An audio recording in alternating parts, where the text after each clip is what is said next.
¿Cómo está, Martita? ¿Conoce Primita? Les mando un abrazo, cuídense. Bye, gol. Esto se va a llamar Cámara, Pivote y Ring.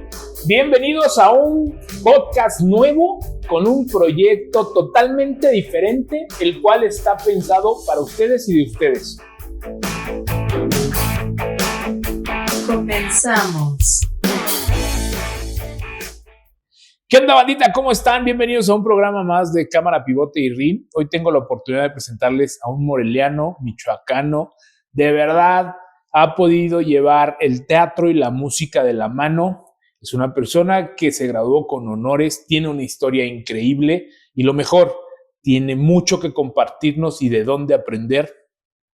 Y me complace porque es un gran amigo. Hoy va a estar con nosotros Brandon Lee Revillagigedo Tulais.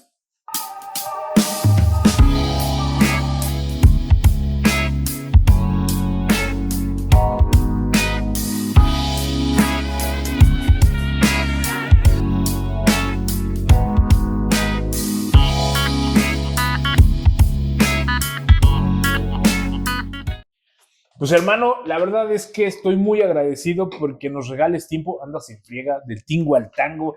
Tienes un chorro de cosas que compartirnos y la verdad es que, pues empecemos por el principio. ¿Por qué dos nombres? ¿Por qué dos líneas? Y de ahí nos soltamos la greña, ¿te parece? Claro. Pues vamos Sí. a darle. Pues muchísimas gracias también por el espacio aquí para cotorrear, sobre todo, para compartir cosas y pues prácticamente muchas personas me preguntan que de dónde me inventé el Brandon Tulais o el Brandon Revillagigedo, pero al final de cuentas son mis apellidos, ¿no? Simplemente, por ejemplo, el Tulais, lo único que hice para que se viera un poco con más estilo, le cambié la I latina por una Y y ya es Tulais, así con la Y. Así estás en Insta. En Instagram estoy así, porque es mi cuenta, justo a eso voy, es mi cuenta que la dedico a la música.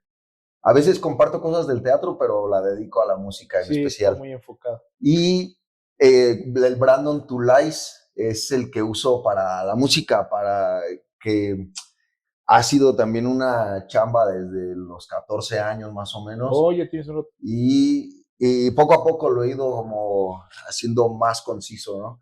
Pero el Brandon Revillagigedo siempre lo he usado en las obras de teatro que actúo, que dirijo, o en las cortometrajes que me han llegado a invitar para actuar. Sí. Entonces es como el Brandon Revillagigedo para el teatro, la actuación, y el Brandon Tulais para la música. Y por un tiempo estuvieron un poquillo peleados y ahora ahí van. A eso voy. Hay un Lee. ¿Ese Lee de qué viene? O sea, ¿es real o lo pusiste tú?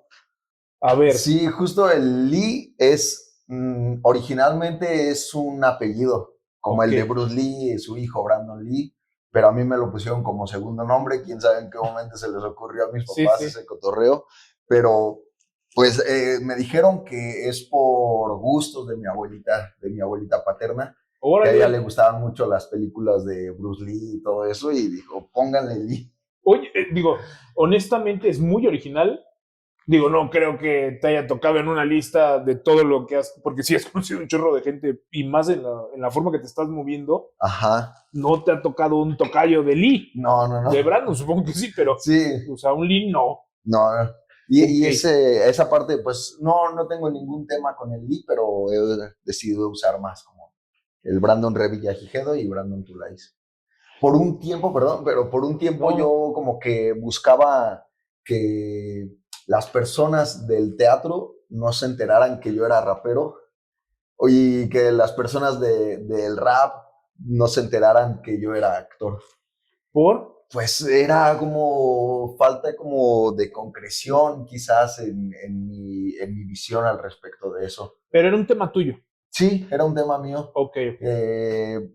No sé, yo creo que no quería que se enteraran los del teatro que era rapero porque quizás iban a pensar que era como un tema muy, muy de calle o demás, Y que a final de cuentas ahora en el teatro lo que busco es abordar la calle, ¿no? El teatro para todos, para todas, para todo el mundo, ¿no? Sí, Y sí, sí. es una cosa muy loca que ahí va uniéndose. De hecho, ya hay obras de teatro en las que rapeo y todo. Ah, ya lo Sí, pudiste sí, explotar. sí, justo. Oye, súper bien. Hay algo que está increíble y era algo que yo ya venía con esta duda y te lo preguntaba muchísimo.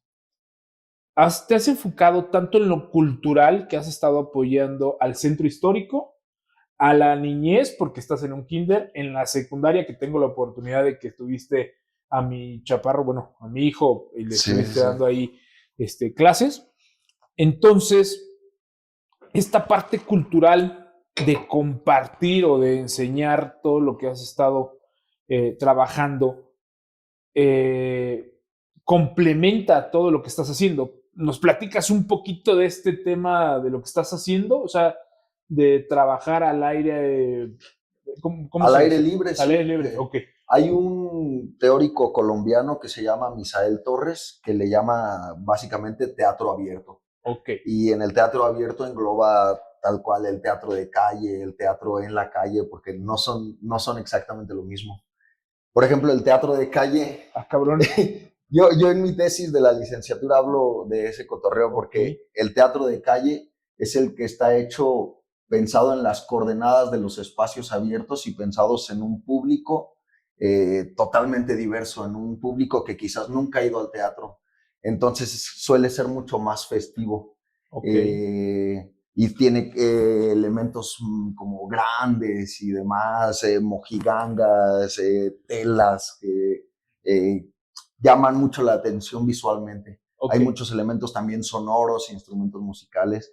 O sea, tiende a ser más atractivo que formativo, por decirlo, Sí, sí, sí, más atractivo visualmente. visualmente, sonoramente y más festivo. Justo nosotros vivimos en un estado en el que hay un montón de Claro, tradiciones. claro, claro. Mi familia es de Uruapan y ahí se celebra en la Magdalena en julio precisamente unas fiestototas. Sí, Y justo pasa que hay personas que presentan sus obras de teatro que estuvieron pensadas para sala, donde generalmente el público está callado y por alguna razón, por alguna convocatoria de gobierno y demás, la presentan en la calle, pero tiene esas coordenadas de sala, tiene ese diseño de la sala donde hay iluminación y ya con la iluminación generan atmósferas, ¿no? claro. Eh, pero no tiene esas coordenadas de la calle. Eso es una cosa bien interesante de seguir investigando un montón. Pero Porque lo pueden sí, adaptar. yo pienso que es bien complejo, Ok, que más bien una ok. obra que es para la calle desde el principio se tiene que pensar así. Ah, o sea, sí Y, es, o sea, sí son dos temas totalmente paralelos. quizás no totalmente, pero que es otra Claro, rama que claro, no se claro. atiende tanto. Y que en la calle pasa mucho que hay que estimular la participación del espectador. Ok, Contrario a la sala, que en las salas pareciera que quieren que estén callados y claro. escuchando, expectando precisamente, ¿no? Sí, sí. Y en la calle, para que los espectadores no se distraigan tanto con los estímulos externos, es justo jugar con ellos, invitarlos a ser parte de la obra, que de pronto ya sean parte de una montaña rusa y el público también hace las manos para un Sí, lado y sí, para sí. el otro, o a algunos les das instrumentos musicales para que en algún momento toquen y así están más inmiscuidos con el hecho escénico. Perdón, Te hay impacta un, más, sí, ¿no? ajá, sí, totalmente. Y tu desgaste es Uf, mayor. sí, es mayor, porque todo el tiempo tienes que estar con unas antenotas de Claro. cómo juegas con los estímulos externos. Yo, el momento en el que más me enamoré del teatro de calle fue con el carro de comedias de la UNAM. Sí, La sí. UNAM tiene ese proyecto que cada año sale y yo lo vi por primera vez en el 2019 en la Plaza Benito Juárez. Ese tienes un video en YouTube.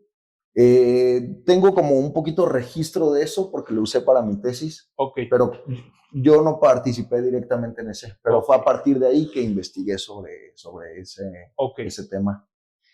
Y sucedió que en esa obra, que se llama El Cornudo Imaginario, hay una confusión amorosa y hay una señora, seguramente la ubicarás o mucha banda la ubica, una señora del centro histórico de Morelia que está vendiendo rosas. Ah, claro. Y que a veces si no le compras la rosa se enoja.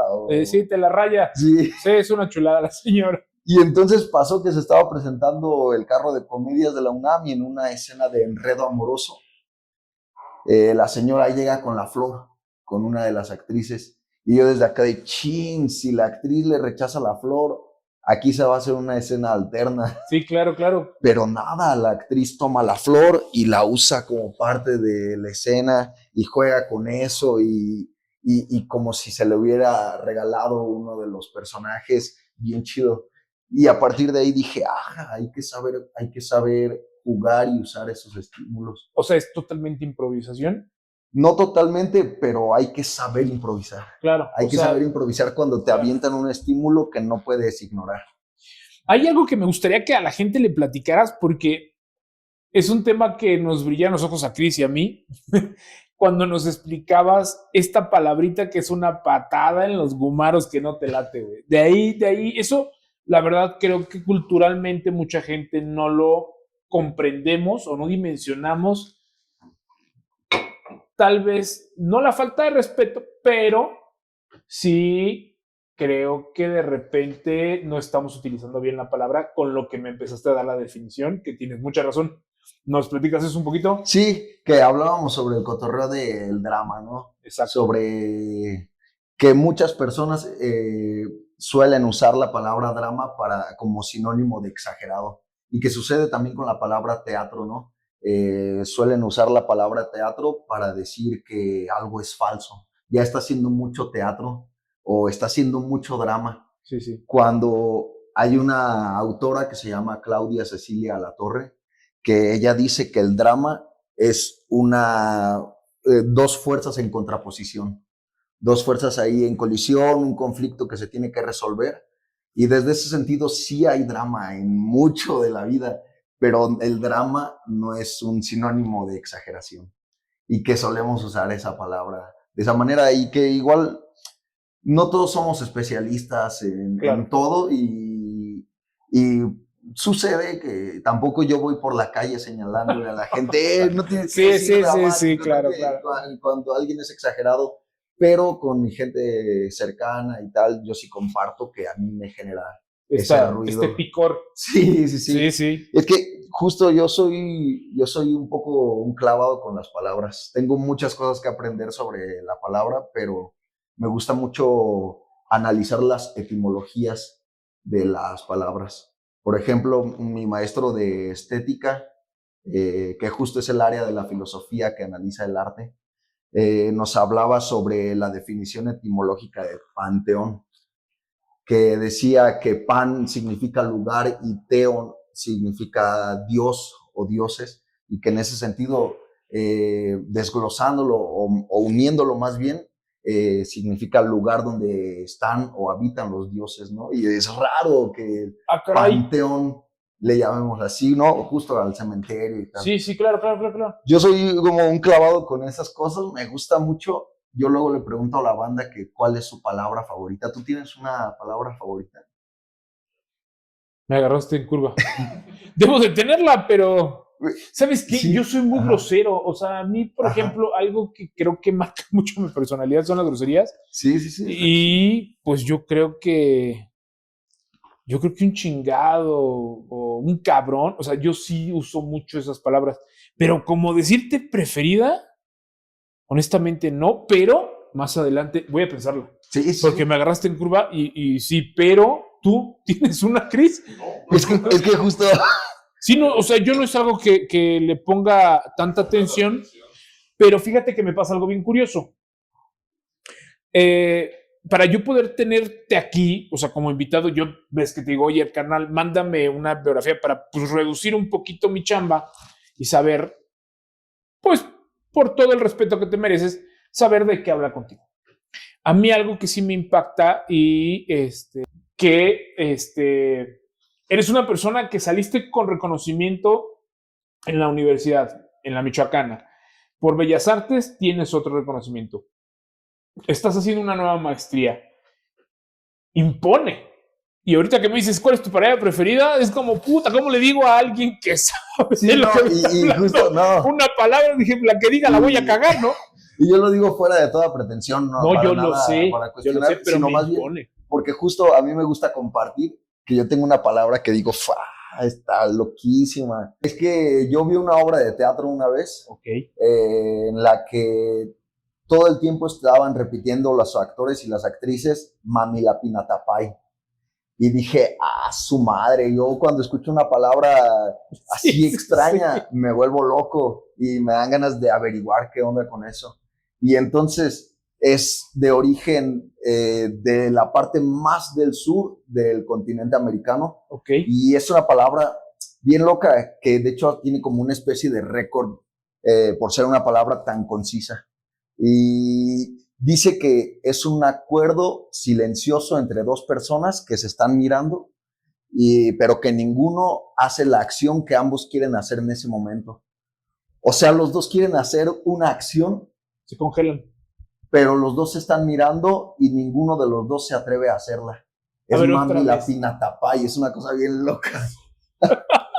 ¿Y si es una sola palabra? Sí, es una sola palabra y no es como compuesta o tal, justo por eso tiene un récord, porque es bien concisa. Sí, claro. Y tiene ese significado bien profundo, Ok, bien loco. otra vez, ¿qué idioma es o qué dialecto es?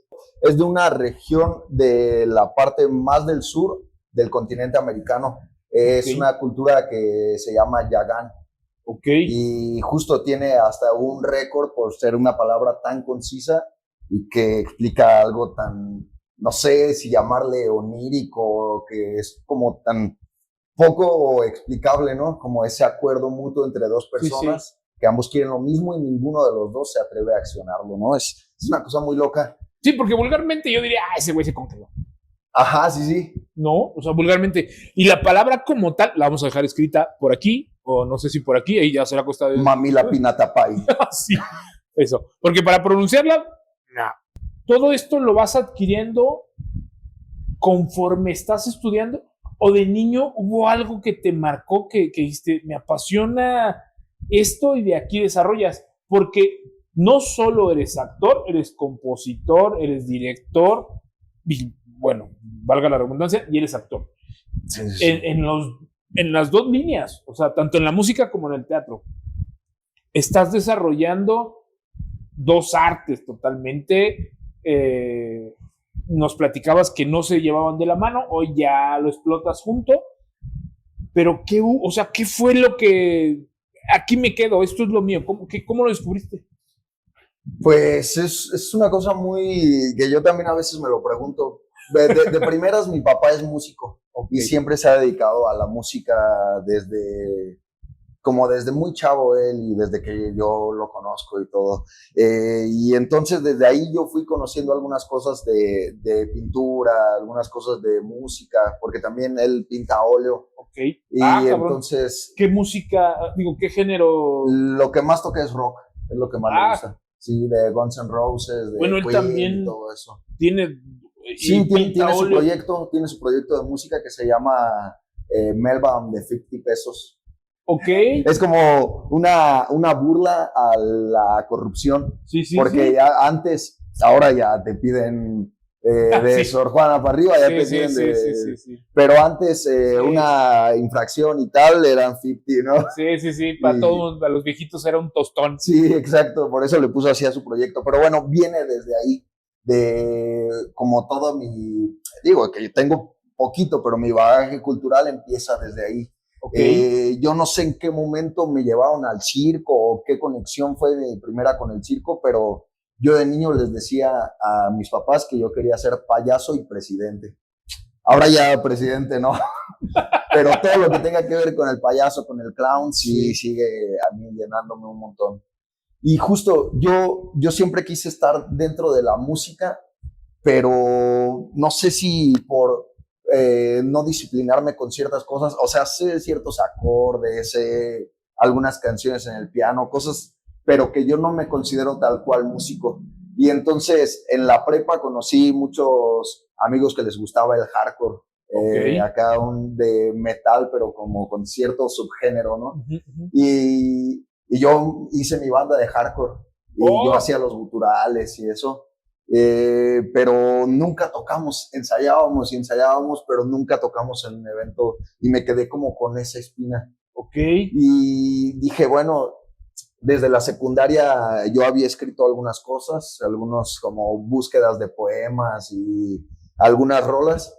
Y entonces llegó un momento en el que dije, bueno, ya aprendí más cosas de música con lo que me enseñó mi jefe, con el hardcore, con todo esto. Hice escribir, me late escribir.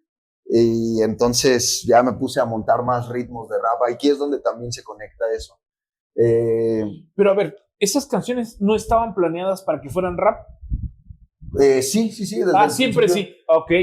Sí, y entonces yo de los primeros referentes que tengo de esa música son referentes españoles, porque en ese tiempo, no sé, no tenía tanto auge la música del rap mexicana, o yo no llegaba a eso, alguna de las dos. Y entonces yo escuchaba mucho Rapsus Clay, KCO, SFDK y todo eso. Y entonces me ponía a escribir, ya fue como por ahí del 2016 que empecé a grabar así mi primera canción en un estudio chido y todo. Y ahí te quiero compartir que, por ejemplo, he pasado como por diferentes fases en la escritura del rap, porque yo primero busqué escribir de manera muy poética, justo por esos referentes que tenía. Ok. Y mi primer grupo en el que estuve, que formé con otro camarada, que es Goodfella, y se llamaba Versos Oníricos. Desde el nombre como que te dice algo como de ensoñación, de poesía, como de... Y ya después hicimos otra agrupación que tenía más que ver con el trap. Ok. Y ahí fue donde nosotros hicimos trap, pasamos del boom bap al trap, porque nos llamaba la atención el cambio de ritmo. Okay. No tanto hablar de lo que habla el trap, porque el trap habla de pistolas, de más mover, agresivo, ¿no? Y cosas así. Y no me espanta nada, pero no era como lo que yo quería comunicar. Yo siempre quise hablar sobre preguntas que me hacía. Una de mis primeras canciones, creo que es mi primer video en YouTube, que se llama Mar de Dudas. Justo hablaba como de cuestionamientos propios, de la vida y demás. Y ya después empecé también a darme cuenta de que quería ser más contestatario, que quería cuestionar las cosas que no me gustaban de los monopolios, de las imposiciones, de las injusticias y todo eso. Okay. Igual tengo mucho que aprender sobre eso, pero eso es lo que me gusta. Ahora tengo una de mis canciones que suena por ahí, se llama La Gillette, y justo no habla como de ir navajeando a la banda por demás, sino dice la rola, habla sobre que es necesario, lamentablemente, a veces cargar algo para la calle que es tan hostil. Y también tengo un tema que habla sobre la apropiación de mi color de piel. No soy, o sea, yo me identifico mucho con la cultura afrodescendiente. Muchos quizás dirán que no soy directamente negro y tal, pero para mí, yo de niño me hice muchas preguntas sobre mi color de piel. Okay. Porque mi hermano, que más cercano a mi edad, es de un color bastante más claro, y entonces yo me hacía muchas preguntas. Y ha sido un discurso que he ido explorando y demás, que también he vivido episodios de cierta discriminación, quizás no tan fuerte como en otros casos, pero sí los he vivido. Y a partir de eso es que también tengo una canción que se llama Piel Oscura. Y justo habla sobre esa revalorización de la piel oscura, sobre esa discriminación que todavía existe un montón y todo.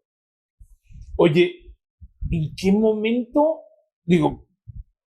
algo pasó en ti que te subiste a un escenario o tuviste enfrente de ti personas que te volvió pleno y dijiste, de aquí soy, cabrón, y le perdiste miedo al estar frente al público, porque eso le paraliza no sé a cuántas personas que conozco, es uno de sus mayores temores. Sí. No es tan fácil, y creo que es una habilidad que ustedes que no solo por la parte de la música, creo que es mucho más por esta interacción que nos estás platicando de hacer teatro en la calle, eh, pues se vuelve parte de ustedes, ya es su esencia la calle, pues, o sea, ya es natural. ¿En qué momento truena esto? O sea, ¿qué hiciste o qué fue lo que dijiste? De aquí yo quiero estar enfrente del público. Pues justo yo, como a mí me gustaba mucho la música y la pintura, yo entré a una preparatoria donde hay mucho de artes, donde no sales con inclinación de físico, matemático, químico, biólogo y tal, sino sales con inclinación de teatro, danza, música, artes visuales o literatura. Ah, cabrón. Y ¿Qué preparatoria es? Es el CEDART. Ok. El CEDART Miguel Bernal Jiménez es el de aquí de Morelia. Ok. Y justo yo entré ahí buscando explorar más la pintura y la música. Ya traía yo gustos por el circo y demás, pero yo entré principalmente con ese interés. Y justo hay un teórico de ¿Pero Argentina. miedo no? Sí, siempre hay nervio. No. Porque... la primera vez. No fue como tema de miedo. ¿No?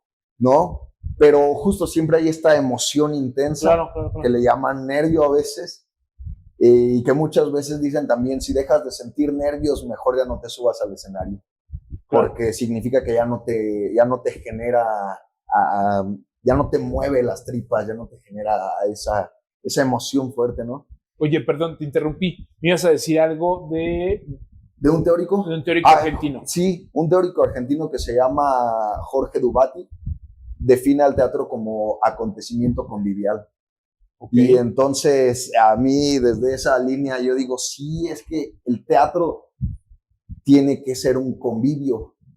Y justo, o sea, yo viví esa experiencia y a partir de ahí también dije, me subo a los escenarios y siempre es bien disfrutable. Sí, esa energía. Tuvo que haberte impactado de una forma que te cambió la vida. Tengo otra duda, hermano. A ver, yo soy súper penoso y me imagino a mucha gente que si yo estuviera en una obra de teatro, digo, he estado en la calle viendo algunas obras, sobre todo cuando viene lo del Festival del Cine, tiende a haber muchas, muchas manifestaciones culturales. Sí, ¿no? Y se presta. Y estamos en el estado principal y bueno, yo no me imagino interactuando en la obra, pero ahora que lo dices, que les dan instrumentos, ¿cómo identificar a alguien que sí te va a dar réplica? Porque yo, por ejemplo, yo me cristalizaría, o sea, yo me das un instrumento y te lo detengo, pero no lo toco, no voy a hablar, no, o sea, si no me lo pides, yo me quedo parado con el instrumento, pero no sabría qué hacer. ¿Cómo? Claro, es que justo eso tiene todo que ver con la manera en que te acercas con el público. Ok. Hay un libro una revista que se llama Paso de Gato, es una revista de teatro mexicana y ahí hay una nota de teatro para las primeras infancias en las que hablan que hay que acercarnos al público desde la ternura. Eso es una cosa bien chida, porque muchas veces, muchas manifestaciones de la calle se acercan al público desde estructuras de poder, como desde la verticalidad de decir, yo te voy a decir qué vas a hacer. Okay. Y entonces simplemente yo te puedo dar un instrumento y te puedo decir, proponme un ritmo o juégalo. El chiste es que no te sientas cuestionado por mí ni por nadie, sino que sientas esa libertad de hacer lo que tú quieras y lo que quieras hacer va a funcionar para jugar. En algunas obras, incluso simplemente con una cosa tan sencilla como un actor con un ukelele y cantando pedacitos de manzana y ya el público sabe que tiene que decir nada. Sí, claro. Y como completar frases que son muy sencillas y que sean en ese momento así partícipes de ello, ¿no? O con onomatopeyas. Hay muchos juegos que tienen que ver con onomatopeyas y que bueno, ahí hay otra palabra que también me explotó la cabeza cuando la conocí, que es gitanjáfora, que es sobre como todas estas onomatopeyas que carecen de significado, pero que tienen una riqueza sonora bien chida, como por ejemplo, no sé, el shabadabadá, quizás no significa nada, pero al repetirlo genera un ritmo, un cotorreo. A veces también jugamos mucho con eso en la participación con el público en el teatro de calle. Yo creo que eso es muy importante, de hecho, en el teatro, ¿no? Porque hay personajes que los marca muchísimo cierta frase en la historia que terminas tatuándotelo porque sales y dices, como el señor que decía, claro, ¿no? O sea, o tal persona que decía, o sea, te tatúa eso y es algo como, y nunca lo había analizado hasta que lo acabas de decir. Sí es importante, de alguna u otra forma, tener este tipo de información con todo lo que nos estás mencionando porque, pues es que te empapa, güey. Sí. O sea, te cambia la visión de la... Ya la cultura no se vuelve tan aburrida, ¿sabes? Claro, porque si eres partícipe de... Exacto, porque yo creo que una de las peores etapas que está pasando con esta nueva interacción con la era digital y que todo lo tienes al alcance de las manos, la gente no está teniendo este tipo de tal vez hasta aventuras. Ya deja tú como experiencia, sino ya es una aventura el hecho de ir al teatro, salir a la calle, convivir. Yo vuelvo a lo mismo. Dijiste algo muy cierto cuando te digo que me paralizo y después mencionas, no, es que también puedes interactuar haciendo ruidos. Ya cuando lo hace todo el mundo te envuelve, claro, te atrapa. Por ejemplo, uno de los carros de comedia simplemente pedía al público que hiciera taca, taca, taca, taca con sus pies para simular que iban corriendo y tal. Y justo cuando la colectividad lo empieza a hacer, también te animas a hacerlo más. Claro. Y porque no un te ambiente mágico. Sí. Y que siempre se tiene que... Ahorita que dices sobre la interacción en la tecnología y tal, que a veces somos solamente receptores. Sí, claro. Desde que apareció la televisión, a veces solamente somos receptores y tal. Y justo hay un pensador del siglo XX que se llama Zygmunt Bauman, que él habla sobre la modernidad líquida. Okay. Y justo habla de lo que se vivía en ese tiempo, pero si él viera lo que vivimos justo ahora, diría, quién sabe qué puede ser más que líquido. Hablaba que la modernidad y ahora pues la contemporaneidad le falta solidez. Que ya no consumimos contenido incluso más extenso y más profundo. Sí. Hay videos ahora que son bien peligrosos, no por su contenido, sino por la forma en que están hechos. Exactamente. En que, y a mí me dan mucha cosa, videos en los que la mitad de la pantalla sale una persona explicándote algo y la otra mitad de la pantalla sale otra cosa visual que no tiene nada que ver. Y pienso que es peligroso porque no por lo que estás viendo, sino por la información implícita que genera en el cerebro. Ahí te va. Sí. Perdón. Normalmente, te voy a decir algo que ojalá y entiendan. Esto que estás diciendo es súper importante. Yo no lo quería tocar porque no me había tocado con alguien con la capacidad de entenderlo. Hay un estudio en el cual TikTok está diseñado para atrofiar el cerebro. ¿Qué sucede? Que son videos tan cortos que nunca te vas a grabar cuál fue el primer video que viste cuando entraste a la aplicación. Inténtenlo, no hay forma. Para eso está diseñada. Eso que dices es que estamos perdiendo retención. Curiosamente, es la plataforma que te ayuda a viralizarte así. Sí, es increíble. Y también es terrible porque justo estos videos tan breves y estos videos que te digo de pantalla dividida generan una información en el cerebro en la que nos dice implícitamente que podemos hacer dos cosas a la vez o tres. Claro. Y cuando intentamos hacer eso no hacemos bien ninguna. Y entonces que cuando estás en una conferencia interesante, en una obra de teatro incluso o tal, el cerebro ya está por acá pensando qué otra cosa puedo estar haciendo ahorita aquí. Estoy desaprovechando mi tiempo, cuando más bien se aprovecharía mejor el tiempo enfocándote. Eso pasa un montón. Es un tema bastante complicado que creo que eso sí te logra controlar tu disciplina, ¿no? Y eso que también se lo estés inculcando a... Se me olvidó el nombre del kinder. a chavitos que están en Sí, kinder. es Kidet, es un kinder donde Estás tú ahí apoyando trabajo, ahí, ¿no? ahí trabajo, ahí les comparto historias, también hago ahí algo de mi pedagogía y todo esto. Eso está bien, perro, porque los niños están descubriendo muchísimas cosas a través de una pasión, que es bien diferente a lo que tú estabas diciendo, que la gente te imponga, que es normalmente como ven a un maestro. Creo que es mucho más fácil que a ti te aprecien o te tengan un cariño Sí. al maestro de matemáticas, ¿no? Que decir, no, ahí viene este güey y contigo, ¡ay, viene el profe! O sea, Claro, y que sí justo, es totalmente diferente. Sí, que justo eso no es sinónimo de que no se aprenda, sino que se aprende desde otra plataforma bien diferente. Totalmente. ¿No? Yo les pongo a los niños cuando es tiempo de mariposa monarca. Ok. Les digo, vamos todos al piso y nos hacemos un capullo, una pupa, una crisálida. Y de pronto abrimos nuestras alas y empezamos a volar y estamos en Canadá. Y hace mucho frío en Canadá, así que tenemos que irnos todos juntos a México porque allá también hace frío, pero no tanto. Y empezamos con todos los niños a volar y les voy diciendo, estamos viendo Estados Unidos, estamos viendo tal cosa. De pronto ya empezamos a ver el norte de México y empezamos a pasar por varios lugares de México hasta llegar a Michoacán, hasta llegar a donde está la biosfera de la mariposa monarca.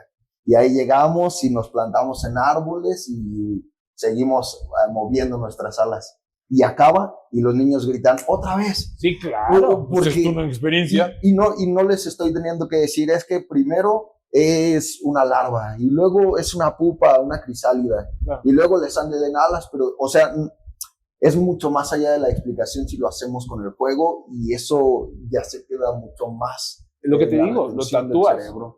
Sí. Porque le estás dejando una experiencia. Sí, claro. Y la verdad es que está bien perro esa forma. Oye, hablando de la niñez y metiéndonos un poquito en los autos, ¿qué carro te marcó tu niñez? ¿Hay algo que te recuerde? Pues, pensando quizás en la niñez no tanto, pero un poquito más adelante, cuando empecé a jugar, ¿cómo se llamaba? Había un juego se llama, bueno, es un juego de Xbox. Creo que es Grand Theft Auto. No, Grand Theft Auto es de acá de hacer misiones, acá del barrio, ¿no? Need for Speed. Need for Speed. No, sí, buenísimo, ¿cómo no? Yo jugaba ese y veía los Audis y decía, un día, y lo arreglaba chido y todo. Sí. Justo, lo que decíamos, igual tú no habías estado tan cerca de cosas del teatro. Claro. Yo no he estado tan cerca de temas de los carros. Sí. Y me parece chido, pero es un tema que yo no conozco tanto, ¿no? Pero en ese momento, por el asunto visual y por el sonido y demás, yo me viajaba con un Audi, ¿no? Claro. Pero al final del día, algo hacía el carro que te identificabas también. O sea, al final de cuentas le ponías tu firma y lo hacías. Claro. Y creo que son de las plataformas que a mí en lo personal y a muchos de mi generación nos marcaron al grado de que antes yo vendía un ring y te lo entregaba en la mano y ay, Dios te bendiga, ¿no? Me da igual si lo pintas o hoy ya lo personalizas gracias a ese tipo de plataformas de videojuegos. Claro.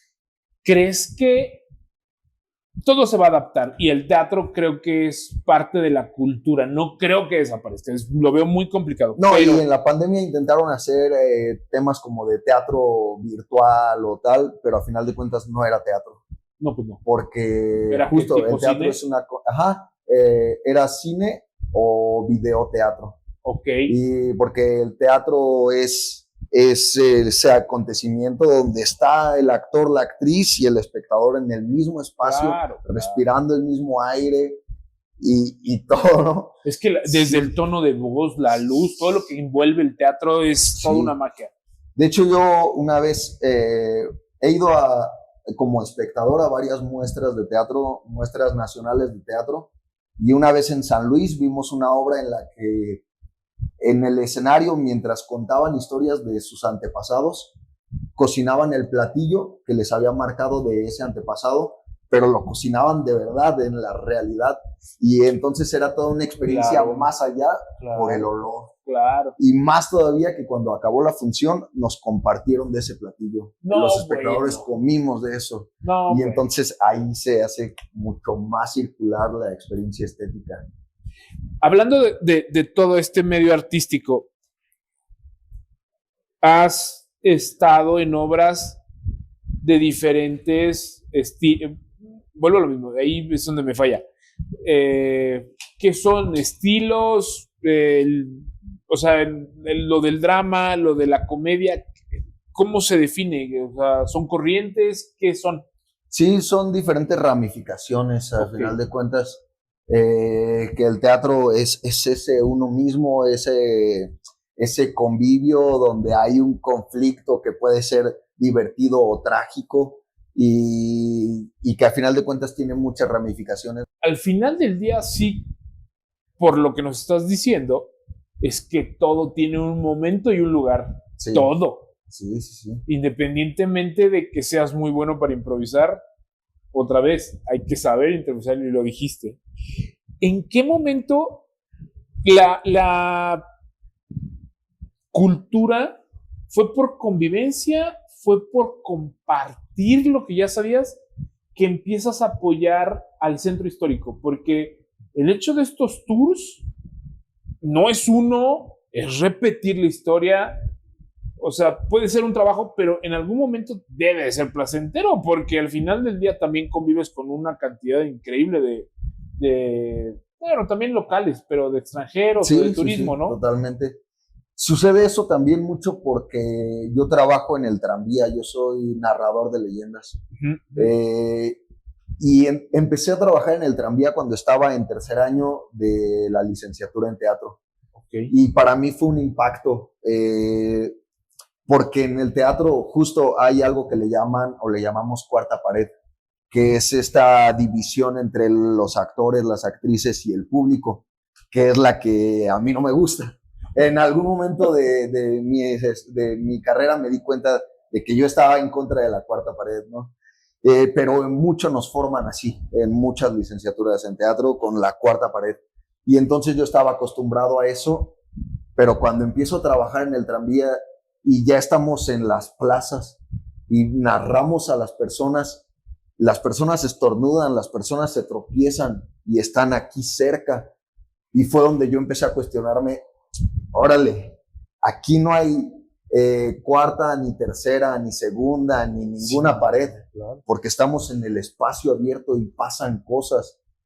Y eso me empezó a interesar mucho y de ahí fue que me puse con una compañera a hacer la obra esta de calle de Lo que ven los perros. Luego hicimos Diego Diccionario de la dramaturga Ana Perusquía y comenzamos a hacer más manifestaciones. Una vez hicimos una adaptación de Romeo y Julieta a la calle, se llamaba así, A la calle, Romeo y Julieta a la calle, y era como justo de jugar también mucho más con el espectador y tal.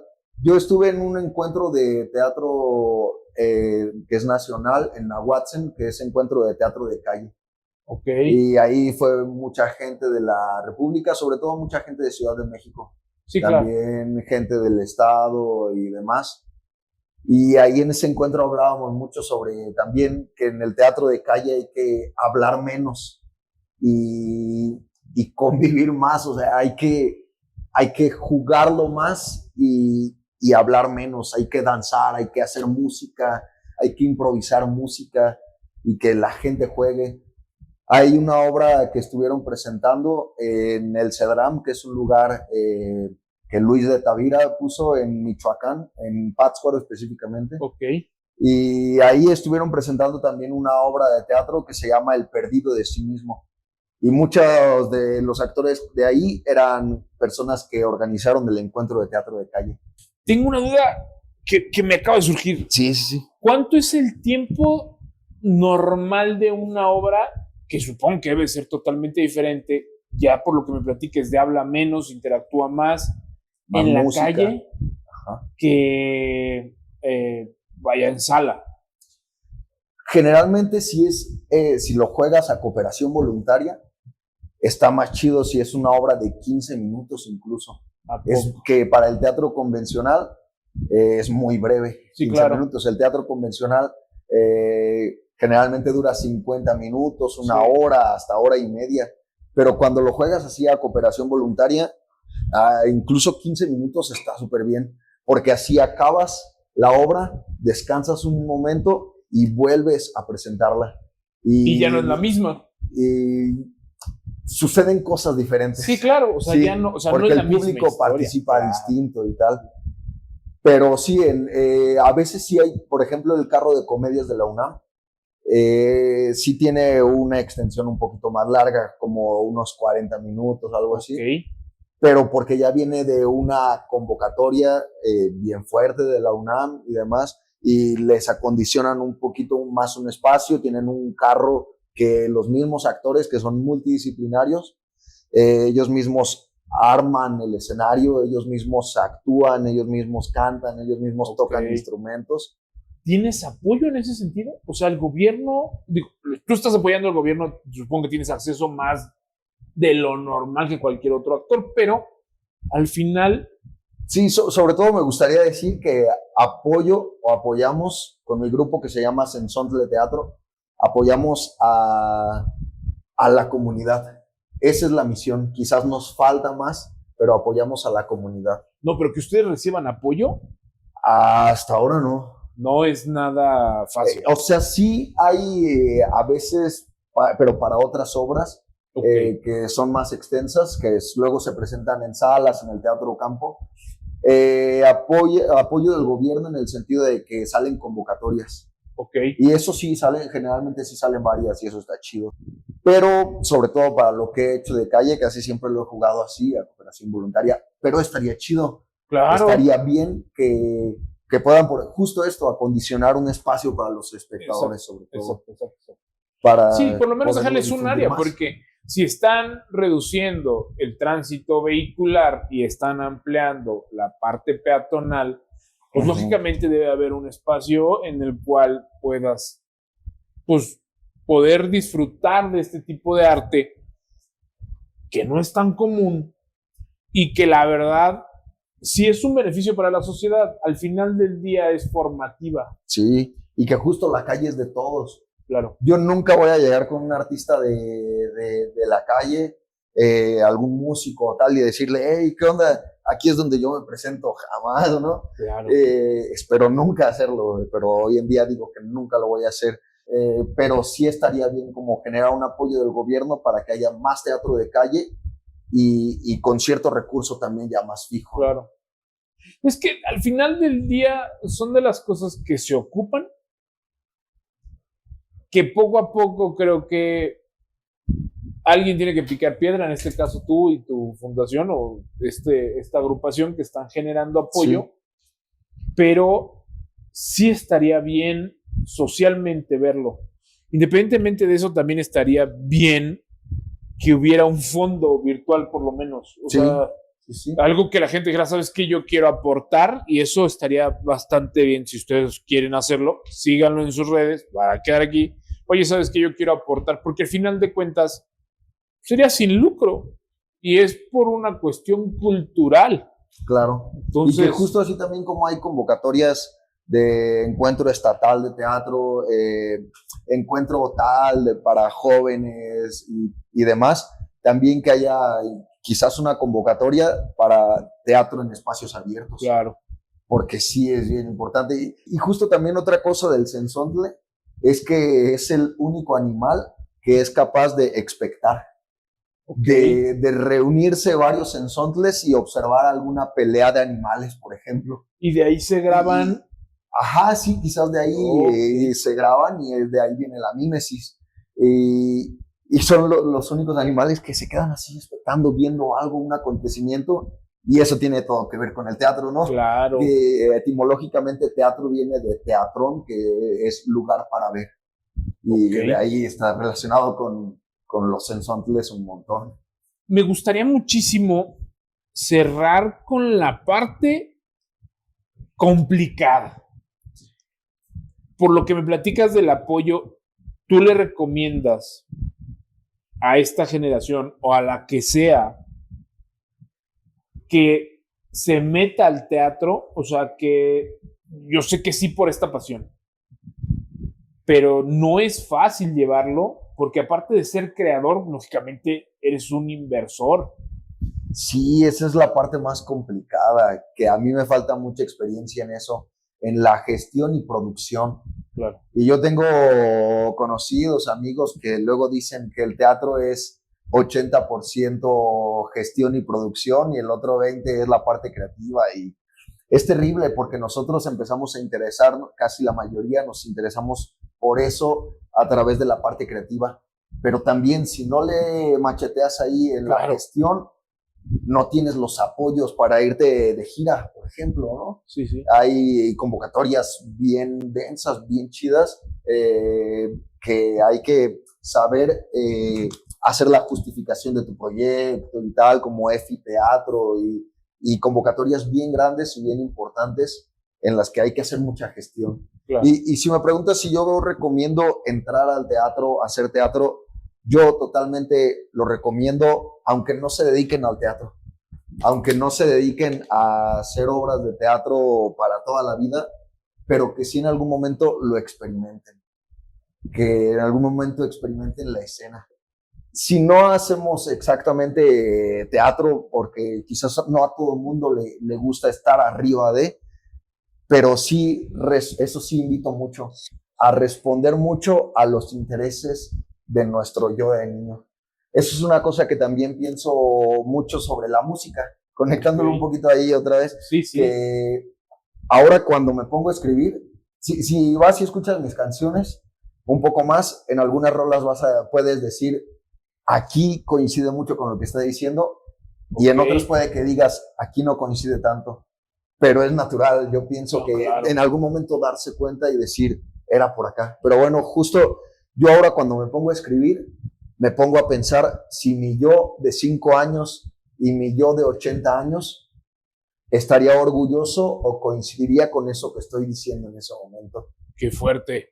Porque sí digo, ¿qué tal que digo una persona media? Claro, o sea, al final del día no lo ligas.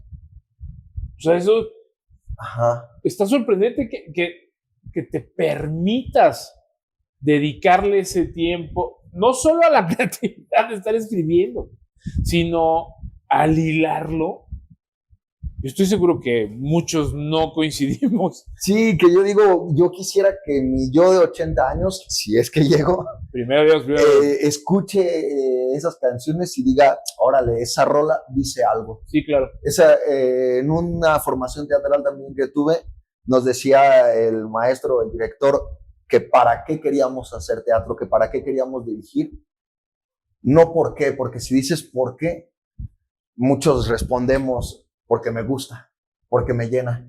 Pero el para qué ya implica también una respuesta en infinitivo, de decir cómo se redactan los objetivos, ¿no? En la investigación, una respuesta para compartir con las personas la necesidad de expresarse y no callarse las cosas con las que no estás de acuerdo. Pero justo, nada, eso invito a siempre cuestionarnos qué estamos haciendo, para qué lo estamos haciendo y qué tanto coincide con nuestros intereses de antes y de futuro. Al final del día, creo que es muy importante que para poder entenderlo, sí se avienten un clavado a sus redes sociales y de ahí parta esta historia. Los que llegaron hasta el final, muchísimas gracias. Carnal, Brandon, ¿algo más? Pues nada, eso, muchísimas gracias por esta plática. Yo de pronto, cuando la invitación, yo decía, órale, una entrevista, pienso que tengo muchas cosas que compartir, pero si lo pienso en términos de proyección, de pronto digo, quizás no soy tan conocido como para una entrevista, pero lo pensé más justo como una charla. Justo lo que sucede en los podcasts, ¿no? Como sí, claro. Una plática en la que salen cosas, en la que salen preguntas. Decían los griegos, una dialéctica, ¿no? Hay algo bien curioso. ¿En dónde no eres tan conocido, no? Es bien curioso porque me pasa a mí que de repente creo que en el ambiente de los carros pues, no me conocen y sucede que algo que yo no me dedico, llego a comprar tal vez al AutoZone y el del AutoZone sí me conoce, güey. Claro, Y sí. así como, chinga.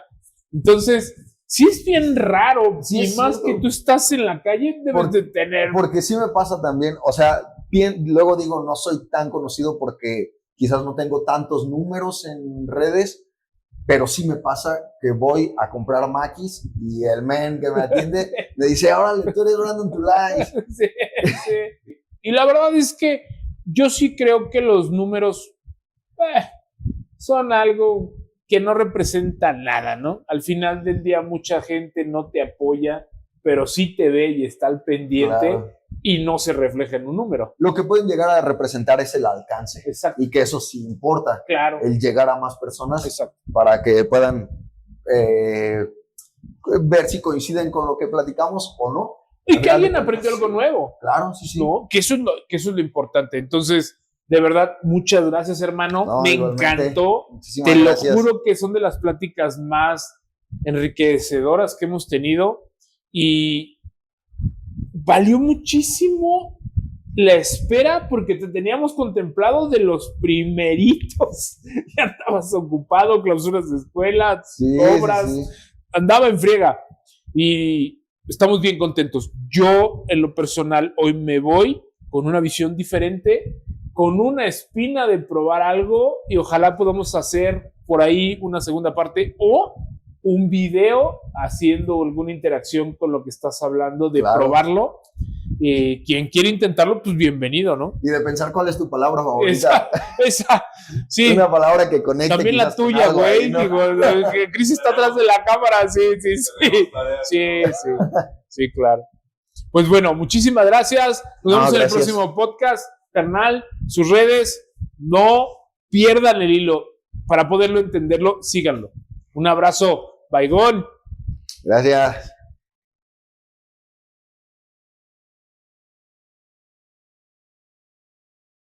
De verdad, ponle pausa porque me está volviendo loco puta mosca, güey. Ahorita que nos quedamos en esto.